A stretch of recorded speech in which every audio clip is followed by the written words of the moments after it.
প্রথমবারে একটা জিনিস আজকে রান্না করব এবং প্রথমবারই খাবো, তো সবার সাথে শেয়ার না করলে কি হয়? কে কে খাইছেন অবশ্যই কমেন্ট করে জানাবেন। তো আমি এই প্রথমবারে খাবো এবং প্রথমবারে রান্না করতে আছি। কি রান্না করতে আছি সেটা এখনো বুঝতে পারেন নাই, বুঝবেন আস্তে আস্তে। এখানে তো দেখতে পাচ্ছেন ফুলকপি, কিন্তু না, ফুলকপি আমি কি প্রথমবারে খাইছি সেটা কি তোমাদের মনে হয়? না না না না না, এমন একটা জিনিস আজকে খাবো, জানি না খেতে কেমন লাগে, আশা করি ভালো লাগবে, যেহেতু সবাই দেখি উত্তর অঞ্চলের মানুষ মজা করে খায়। পুরপুরি তরকারি তো খাইলাম, কালকে দেখাইলাম পুরপুরি তরকারি, পুঁই শাকের পুরপুরি তরকারি। আর আজকে এখানে আছে ফুলকপি, টমেটো, আর আস্ত কাঁচামরিচ দিছি, আর যা যা লাগে মশলাপাতি সবই দিছি, পেঁয়াজ রসুন। তো এখন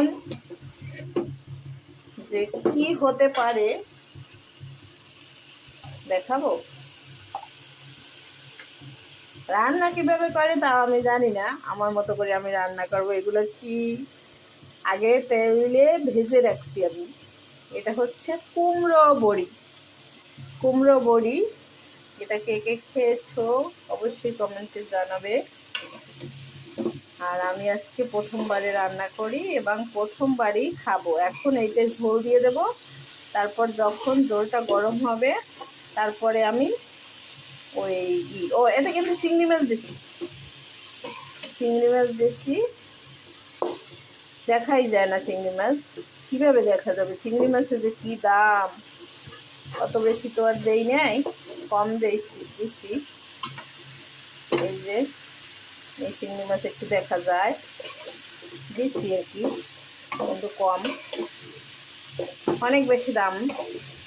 রমজান মাসে যেখানে দাম কমার কথা সেখানে দাম সব জিনিসের বেড়ে যায়, এটা আসলে ঠিক না। ছোট বড় মানে সবাইকে খেতে দিন। যারা বড় লোক আছে, যাদের অনেক বেশি টাকা পয়সা, তারা দাম হইলেও সমস্যা নাই, খেতে পারে।